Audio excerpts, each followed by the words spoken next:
Death is but a statistic, Captain Jarvis said nonchalantly as he stepped over the still smoking corpse of a Zilmaran warrior. The statement, delivered with such cavalier disregard, sent shockwaves through the alien audience. Captain Jarvis, a rugged man with a scarred face and eyes that had seen too much, didn't seem to notice or care about the effect his words had on the gathered alien dignitaries. He continued forward, the human contingent behind him marching in perfect unison, their expressions as impassive as their leaders. The scene was the Grand Hall of Unity on the planet Asar, where representatives from various star systems had gathered to discuss a recent string of border skirmishes. The Shilmarans, a proud and warlike race, had been particularly vocal in their opposition to the humans' expansion into what they considered their territory. Tensions had been high, but no one had expected the conference to start with a death, or rather, with the humans' casual treatment of it. High Chancellor Zirn, a towering figure with deep-set multifaceted eyes, struggled to maintain his composure. Captain Jarvis, you have just stepped over the body of one of our finest warriors. Does this not concern you? Jarvis stopped and turned to face the Chancellor, a hint of a smirk playing at the corners of his mouth. Concern me? No, Chancellor Zirn, it does not. Death is an inevitability. It's not something we humans fear. Murmurs rippled through the hall as the various alien species present exchanged glances. Their various forms of communication, whispers, pheromone releases, and light flashes, blended into a cacophony of shock and confusion. One particularly agitated voice cut through the den. General Krill, a Shurin with a fierce reputation and a physique that seemed more weapon than body, stepped forward. His biped exoskeleton gleamed under the hall's lights, and his mandibles clicked angrily. Humans may not fear death, but they should respect it. You cannot simply dismiss the loss of life so lightly. Jarvis met the general's glare without flinching. Respect, perhaps. Fear? Never. You see, General, humans have a peculiar relationship with death. It's not that we seek it out, but we don't let it dictate our actions either. We understand it's a part of life, something that comes for everyone. And we have learned to live with that knowledge. The general's mandibles opened and closed rapidly, a sign of deep agitation. You speak as if you are above it all, as if your lives are less precious than ours. Jarvis's smirk grew into a full grin. Not less precious, General, just less fragile. At this, the hall erupted into a full-blown uproar. The idea that humans did not fear death was not only alien but deeply disturbing to most of the species present. For the Shilmarans, whose society was built on a strict code of honor and respect for the fallen, this casual attitude was almost blasphemous. The High Chancellor raised a hand, calling for order. Slowly, the noise died down, but the tension in the room was palpable. Captain Jarvis, perhaps you would enlighten us further. How is it that humans can face death without fear?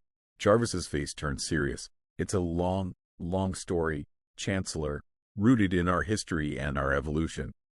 But the short version is this. Humans are survivors. We've faced extinction countless times, through war, disease, natural disasters, and we've come out stronger each time. We've learned that fear of death only hinders us, makes us weak. So we embrace it, not as an end, but as a part of the journey. A thin, wiry figure with grayish skin and elongated limbs, representing the Zori, a species known for their philosophical wisdom, interjected.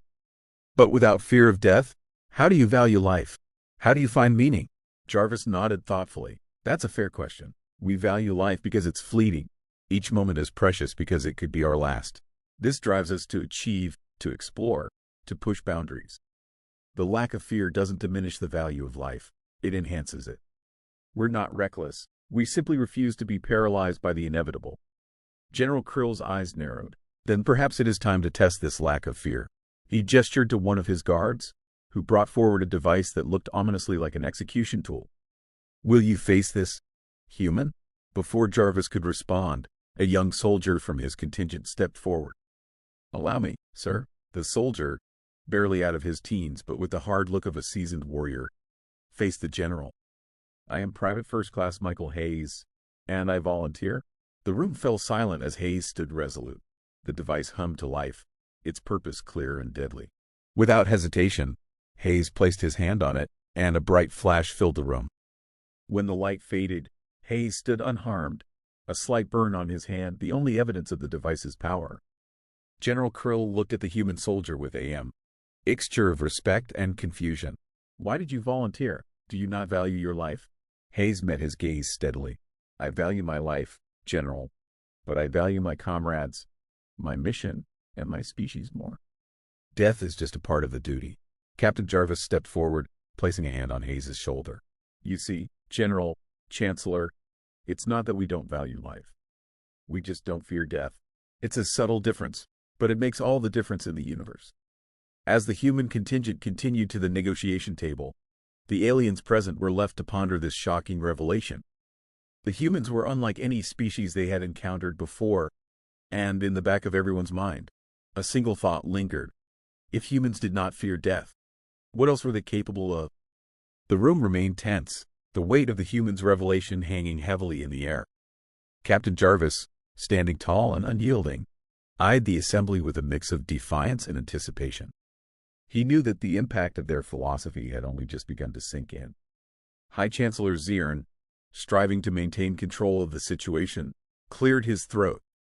Captain Jarvis, Private Hayes, your demonstrations are enlightening. However, understanding your mindset does not necessarily mean we accept it. The Shilmarans and our allies believe that the fear of death is what keeps societies in check, maintaining order and preventing chaos. Jarvis nodded. We understand your perspective, Chancellor, but our history has taught us differently. We believe that facing death head-on makes us stronger, more resilient. It's a fundamental part of what makes us human. General Krill's mandibles clicked sharply.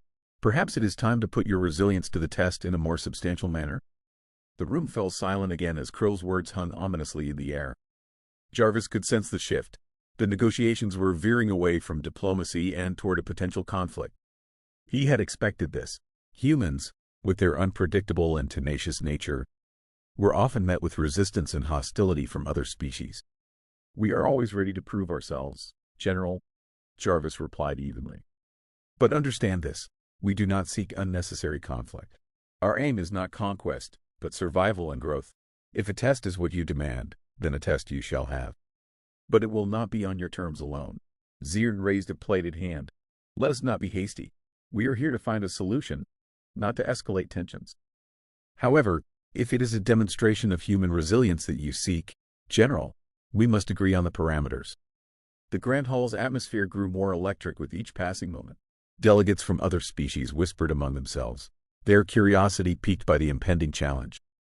The Shilmarans, with their warrior culture, seemed eager to see the humans tested in a more comprehensive manner. We propose a series of trials, General Krill declared. 3 challenges that will test not just your lack of fear but your skill, endurance, and determination.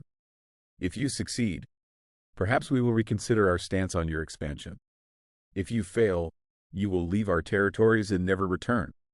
Jarvis exchanged a glance with his second-in-command, Lieutenant Harris. Harris, a stoic man with a sharp mind and a talent for strategy, gave a slight nod. We accept your challenge, General, but be warned, we will not back down, and we will not be underestimated. The alien assembly buzzed with renewed interest. The tension was palpable as the details of the trials were quickly ironed out. The first trial would test physical endurance and combat prowess. The second would focus on strategy and intelligence. And the third, a test of survival in the harshest conditions the Shilmarans could devise. The first trial was set to begin immediately. The Grand Hall transformed into a coliseum-like arena, with alien spectators filling the seats. At the center, a series of combat obstacles and various weapons awaited the contenders.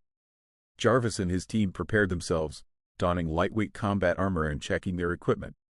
General Krill stood at the edge of the arena, his eyes gleaming with anticipation. The first trial will test your combat skills against some of our finest warriors. You must defeat them to proceed. Jarvis nodded, stepping into the arena with Hayes and Harris flanking him. The Shill warriors, towering and imposing with their exoskeletal armor and deadly weapons, entered from the opposite side. The tension was thick, the crowd silent with anticipation. A horn sounded, and the trial began. The Shilmarans charged with ferocious speed, their weapons gleaming in the artificial sunlight. But the humans, with their finely honed instincts and years of combat training, were ready. Hayes moved with surprising agility, dodging a spear thrust and retaliating with a well-placed strike that sent his opponent sprawling. Harris, always calm under pressure, used his analytical mind to predict the enemy's movements, neutralizing them with precision. Jarvis, the embodiment of human tenacity, faced the largest of the shill warriors. Their clash was a spectacle of raw power and strategy, each strike calculated and purposeful. The arena echoed with the sound of metal on metal, the cheers and gasps of the crowd adding to the intensity. Despite their initial skepticism, the alien spectators began to see the humans in a new light. Their resilience, adaptability, and sheer determination were undeniable. By the end of the trial, the humans stood victorious, their opponents either incapacitated or yielding in defeat.